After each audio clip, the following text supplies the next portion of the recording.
নিশ্চয়কৈ ঋতু চোৱা আজি পুৱাৰ পৰা আমি যি পৰিৱেশ সেই পৰিৱেশ দেখাই আছিলোঁ মাত্ৰ ঘণ্টাটো বাঢ়ি গৈছে ৭২ ঘণ্টা আছিলে ৭২ ঘণ্টাৰ পৰা কিছু ঘণ্টা বাঢ়ি গৈছে আৰু তাৰপিছতো দেখা গৈছে যে এই যি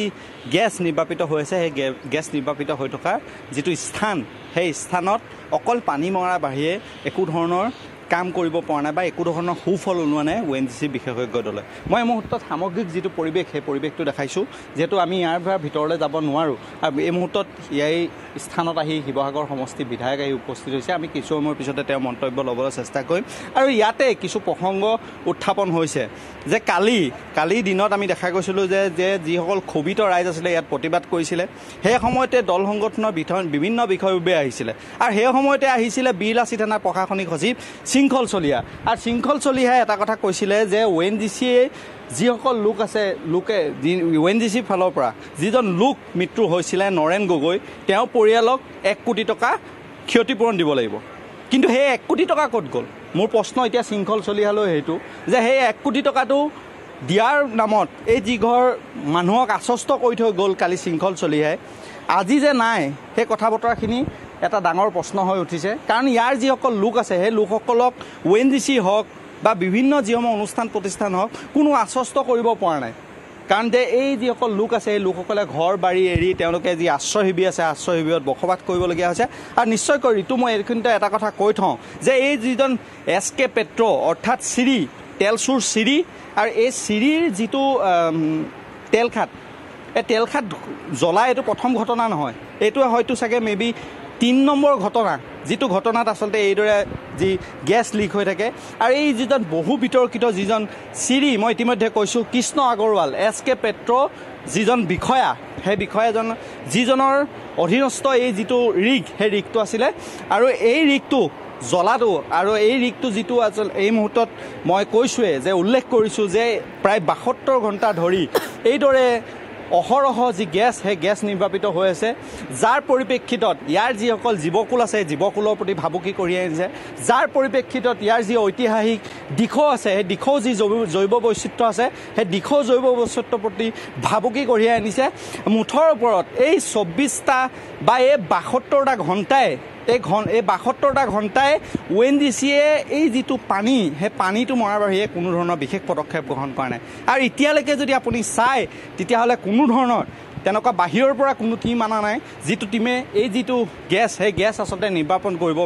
পাৰে মুঠৰ ওপৰত ক'ব গ'লে যে এই ৭২ ঘণ্টাই তেওঁলোকে অকল পানীয়ে মাৰি আছে আৰু মাত্ৰ শীততাপ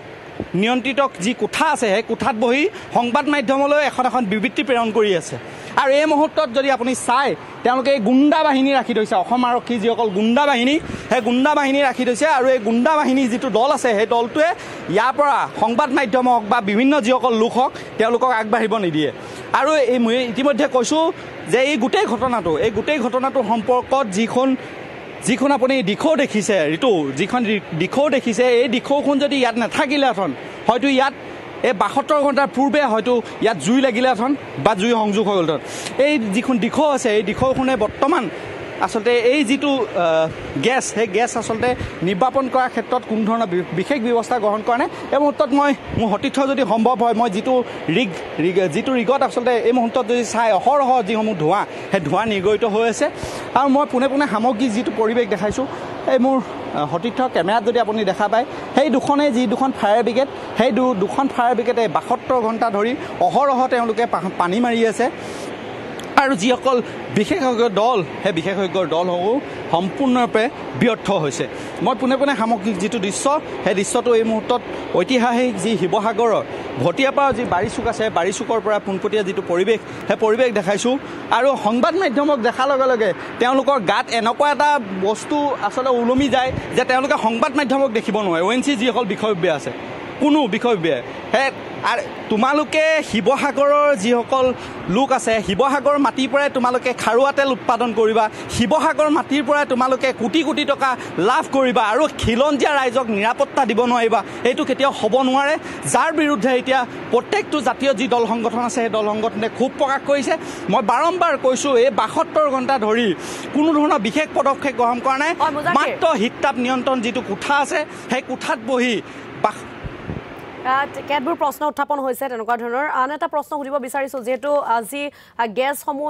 নিৰ্গমন হৈ আছে সেই নিৰ্গমন হোৱা গেছৰ ফলতে বহুতো লোক বেমাৰ আজাৰত আক্ৰান্ত হৈছে ইতিমধ্যে নামো প্ৰকাশ পাইছে তেওঁলোক বৰ্তমান ক'ত আছে কেনেকুৱা ধৰণে ৰখা হৈছে তেওঁলোকক যেহেতু ৭২টা পৰিয়ালক স্থানান্তৰো কৰিছে আশ্ৰয় শিবিৰলৈ তেওঁলোকৰ থকা খোৱাৰ ব্যৱস্থা কেনেকুৱা বৰ্তমান সময়ত নিশ্চয় কৰি ঋতুচক মই এটা কথা কৈ থওঁ যে যিসকল লোক ইতিমধ্যে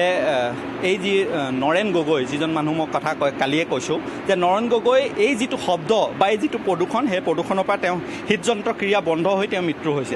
আৰু যিসকল লোক ইতিমধ্যে অসুস্থ হৈছে ওচৰতে এটা স্বাস্থ্যকেন্দ্ৰ আছে সেই স্বাস্থ্যকেন্দ্ৰত তেওঁক ৰখা হৈছে কিন্তু এটা কথা নিশ্চিত যে কালিলৈকৈ ONGCৰ ফালৰ পৰা বিশেষ তেনেকুৱা স্বাস্থ্য শিবিৰৰ ক্ষেত্ৰত বিশেষ তেনেকুৱা পদক্ষেপ গ্ৰহণ কৰা নাই সম্পূৰ্ণ জিলা প্ৰশাসনে সহায় সহযোগিতা আগবাঢ়িছে কাৰণে এই কৈছে কিন্তু ONGCৰ ফালৰ পৰা আমি ইতিমধ্যে কৈছোঁ যে আমি সংবাদ মাধ্যমত দেখাইছোঁ আৰু কিছু সময় পূৰ্বে ONGCৰ যিজন অফিচাৰ সেই অফিচাৰৰ যিটো মন্তব্য সেই মন্তব্যটো অসমৰ ৰাইজে শুনিছে যে যিটো মন্তব্য কৈছে যে আজিৰ পিছবেলালৈ বা আজি সন্ধিয়ালৈ এই যিটো গেছ সেই গেছ নিৰ্বাপন কৰিব পাৰিব তেওঁলোকে আশ্বস্ত কৰিব পৰা নাই যে এই গেছটো নিৰ্বাপন কৰিব পাৰিব নে নোৱাৰে বা কোনো ধৰণৰ তেনেকুৱা একো কথা বতৰা কোৱাই নাই এতিয়া এই গোটেই প্ৰক্ৰিয়াটো আচলতে অনিশ্চয়তাত ভুগিছে ইয়াৰ যিসকল স্থানীয় ৰাইজ আছে সেই স্থানীয় ৰাইজ অনিশ্চয়তাত ভুগিছে